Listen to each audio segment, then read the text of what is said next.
L'Église est devenue une femme infidèle, mère des enfants adultérins. L'Église, définie comme l'assemblée des enfants nés de nouveau, la mère nourricière dont Christ est la tête, est aussi considérée comme l'épouse du Christ. Épouse que celui-ci voulait fidèle, sans tache, irréprochable, parée prête à accueillir l'époux. Malheureusement, cette Église a trahi, s'est corrompue. Elle a perdu les repères en pactisant avec le Dieu de ce siècle, qui lui a fait miroiter le trompe-l'œil de ce monde. Charles Mikungi Lundu n'est pas allé par 4 chemins pour le dénoncer. L'Église qui est devenue une femme infidèle est allée faire des enfants adultérins, qui s'appellent aujourd'hui la méchanceté, la haine, la jalousie, l'hypocrisie, les apparences, le complexe. Et on peut citer pêle-mêle. Parce que si l'épouse était restée dans la fidélité, dans la maison de l'époux qui est Dieu, et que cet amour voulu par Dieu avait donné des enfants qui répondent à la volonté de Dieu, on n'aurait pas des gens enclins à faire du mal aux autres, à souhaiter le mal des autres, à souhaiter la mort des autres, à priver les autres de ceci ou de cela, parce que quelque part, il est dit que nous sommes les enfants d'un même père, d'une même mère. L'Église, comme l'épouse de Christ, pour plaire à l'époux, doit se débarrasser de tout comportement susceptible de lui attirer la colère de Dieu. Elle doit donc se repentir et abandonner tout ce qui peut entacher sa relation avec Dieu. Tant que l'Église reste l'épouse de Dieu, le résultat c'est quoi? C'est la bonté, c'est la miséricorde, c'est l'amour, c'est la paix. C'est la stabilité, c'est la sérénité, c'est le partage, c'est le pardon. Voilà les enfants qui naissent de l'amour de l'épouse légitime et de l'époux légitime qui est Dieu.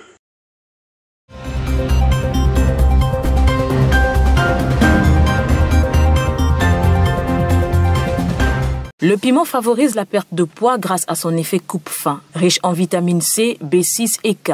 Source de fer, de cuivre et de manganèse. Il améliore la digestion. La première contre-indication, c'est d'éviter les piments trop forts si l'estomac est fragile. Cela peut causer des douleurs gastriques intenses en lien avec la digestion difficile. Consommer du piment entraîne une hypersalivation, ainsi qu'une stimulation des mucoses de la bouche, de l'estomac et de l'intestin. Ce phénomène facilite la digestion, mais réduirait également l'appétit. Curry, curcuma, piment en poudre ou paprika ont des effets bénéfiques sur le foie, du fait de leurs propriétés antioxydantes, mais aussi grâce à leur capacité à stimuler les enzymes de la détoxication. Non, les piments, c'est un remède extraordinaire parce que c'est un antibiotique. Le piment est lié à la planète Mars, donc Mars qui veut dire Dieu, la force chez les Grecs. Donc vous voyez que c'est un aliment qui a beaucoup d'énergie. Donc il faut consommer ça modérément. Sinon ça va vous créer un déséquilibre dans le corps. Exemple, pour celui qui souffre des vers intestinaux, le piment, ça tue les vers. Et fait partie des épices qui donnent la force à l'homme, donc la vitalité sexuelle. Mais on n'abuse pas de ça parce qu'après ça peut t'entraîner à une maladie, exemple ceux qui souffrent de maladie de foie, ça peut gaspiller votre foie et c'est pas bien. Donc, mais spirituellement c'est un objet ésotérique parce que ça peut protéger une maison contre les attaques nocturnes, contre la présence des mauvais esprits. Manger du piment est ainsi le meilleur moyen de faire chuter rapidement la pression artérielle. En cas d'hypertension, on recommande d'éviter les plats préparés trop salés. En termes de goût, on peut dire que le piment a tout bon. Le piment détruit notamment des germes dans l'estomac, dont la bactérie Helicobacter pylori, qui peut provoquer des ulcères gastriques et des gastrites. La force des piments se mesure grâce à l'échelle de Scoville.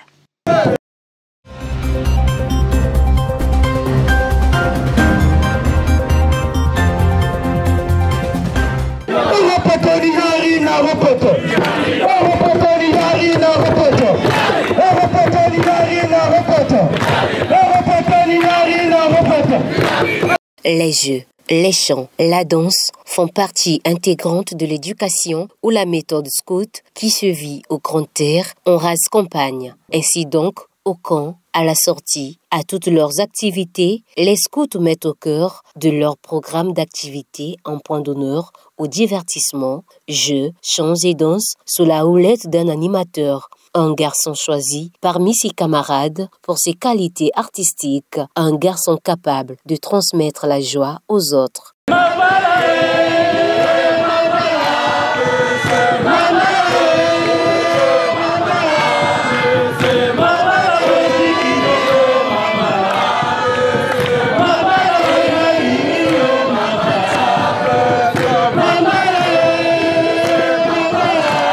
Le scout est toujours de bonne humeur, confirme le 8e article de la loi de l'éclaireur. Il ne se passe donc aucune activité scout sans les chants et danses qui sont des moyens pour apporter la joie dans cette organisation des jeunes.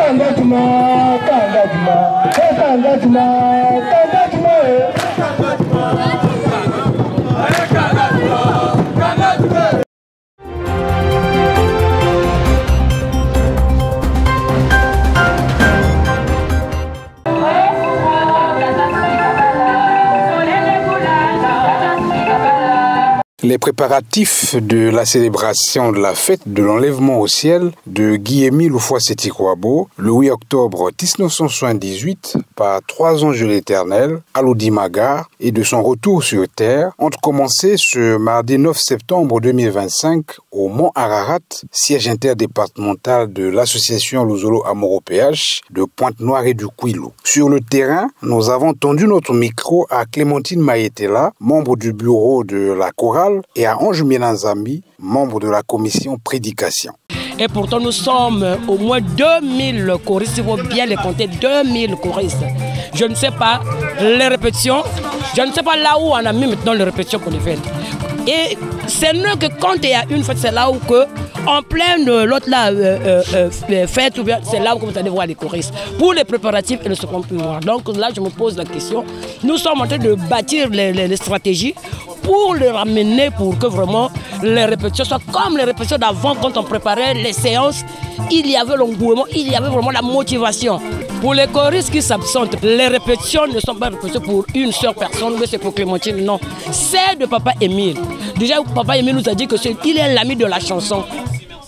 La chanson, c'est la chanson qui fait tout dans une fête. S'il n'y a pas la chanson, dans nos fêtes, il faut le dire, s'il n'y a pas la chanson, il n'y a pas la fête. S'il n'y a pas de choristes, il n'y a pas de fête. Donc c'est les choristes, c'est la chanson qui fait la fête.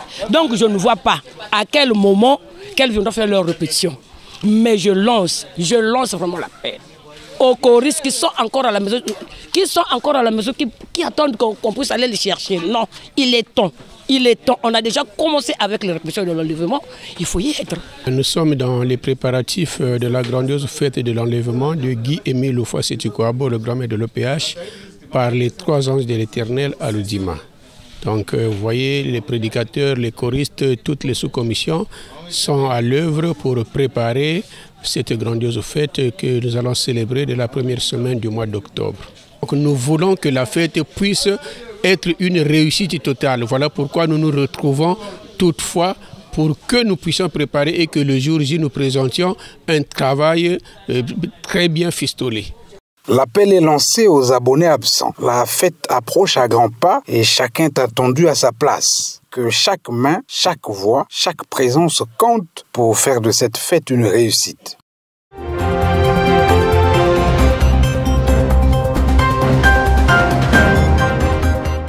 Par définition, le crucifix est une croix sur laquelle le Christ est représenté crucifié. De nos jours, bon nombre de croyants et non-croyants ne peuvent s'en passer et s'imaginent que prier avec un crucifix, c'est conforter la relation avec le Christ, obtenir de lui des révélations, la consolation, la lumière, etc., etc. Or, La Bible nous renseigne dans l'Évangile selon Marc, au chapitre 15 et 16, que Christ avait été bel et bien crucifié. Mais son corps n'était pas resté sur la croix, car Joseph d'Arimathée, avec l'autorisation de Pilate, descendit Jésus de la croix avant de le déposer dans un sépulcre enveloppé d'un linceul. Et ce Jésus crucifié était même ressuscité. Il fit même sa première apparition à Marie de Magdala. Eu égard à ce qui précède, on comprend aisément que Jésus n'est plus sur la croix et que nous n'avons aucune raison de l'y maintenir. À ce sujet, C.T. Théodore, prédicateur, apporte un éclairage. Quand nous lisons la Bible, nous savons bien qu'après la crucifixion de Jésus, un bon samaritain, quelqu'un de bonne foi, est venu enlever le corps de Jésus sur la croix et aller le mettre dans une tombe. Donc ça veut dire que Jésus n'est pas resté sous la croix. Notre foi doit se baser sur Jésus-Christ et non sur le crucifix. Guy-Émile Houphouët-Sitooko au départ avec notre association, nous y avons dans nos sanctuaires, on avait des images frappées de Jésus-Christ. Nous avons des crucifixes et autres, mais il a dit, plus question de ces symboles, plus question des images avec Jésus-Christ, parce que nous savons tous que les images avec Jésus-Christ, est-ce que c'est réellement le vrai visage de Jésus-Christ? Non. Tout dernièrement, nous avons lu sur, pour ceux qui utilisent l'Internet, nous avons lu celui-là qui a joué le film de Jésus, qui a dit que ne m'utilisez plus dans vos maisons parce que les images que vous mettez là, c'est ma face, c'est mon effigie. Donc je ne suis pas Jésus, mais moi aussi, je suis quelqu'un qui me bat pour avoir le salut éternel. Donc en fait, Guy-Émile Houphouët-Sitooko, nous avons instruit d'enlever dans nos maisons, d'enlever autour de nous les crucifixes. Et d'ailleurs, vous allez comprendre que dans l'association Luzolo Amour, au départ, nous utilisons même l'eau, nous utilisons le sel, nous utilisons beaucoup de choses. Mais Guy-Émile a dit, tout ça, enlevé, on n'en a plus besoin. Nous faisons des prières, rien qu'avec la foi, le malade est guéri. Rien qu'avec la foi, tu trouves la guérison. Rien qu'avec la foi, tu as la solution à tes maux.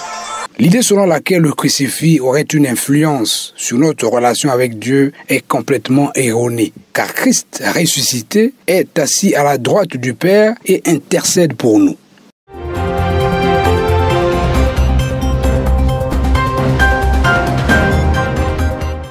Je suis l'Éternel ton Dieu qui t'ai fait sortir du pays d'Égypte, de la maison de servitude. Tu n'auras pas d'autre Dieu devant ma face. Cette écriture rapportée dans le Décalogue nous enseigne combien Dieu tient à son honneur qu'il n'entend pas partager avec un homme, encore moins avec un saint ou un ange.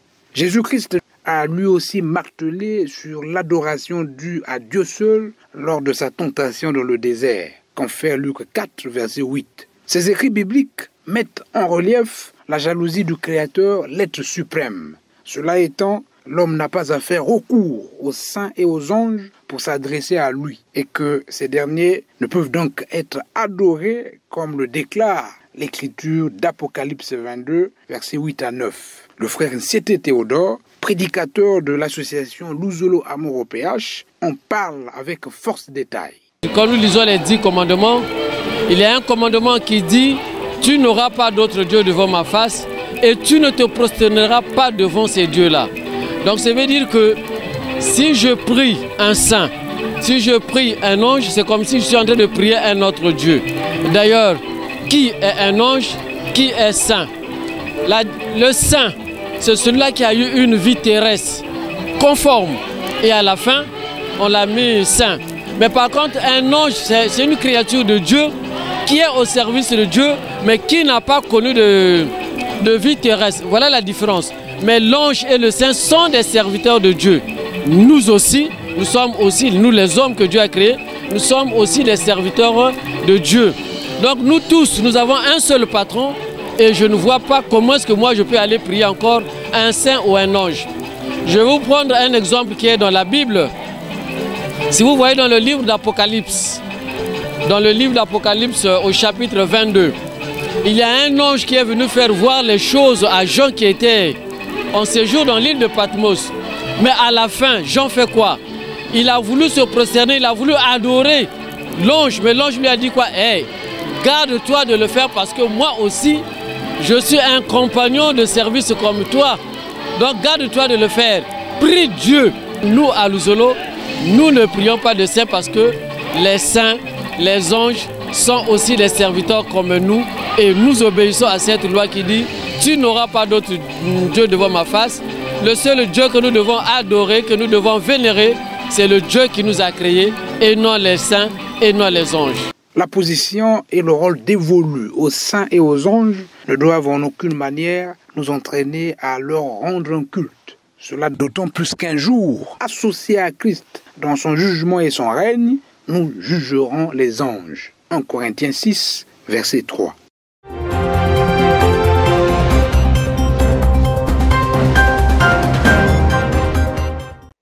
Note circulaire numéro 002 du 16 avril 1996. Le 20 mai 1992, l'Éternel Dieu, le Dieu d'Abraham, d'Isaac et de Jacob, a implanté en Afrique, au Congo notamment, et plus précisément à Monkarikari, un petit village de Kibossi, sa grande lumière, la lumière du monde entier. Et pour tous ceux qui aiment leur Dieu, qui les célèbrent, et place maudit en son honneur, pour tous ceux qui glorifient pour sa bienveillance et pour ses merveilles en faveur des humains, ces journées seront une occasion de redire une fois de plus les œuvres du Tout-Puissant avec des cris de joie, une occasion d'exalter de l'assemblée du peuple, de le louer sans cesse. En effet, le vrai croyant sait que l'Éternel est son Créateur et que c'est en lui qu'il met tout son espoir. Aussi doit-il se réjouir en lui et pousser des cris de joie, d'allégresse en son honneur. En ces jours mémorables, toute langue doit donc rendre hommage au Dieu d'Abraham, d'Isaac et de Jacob pour les merveilles qu'il a réalisées pour l'humanité entière.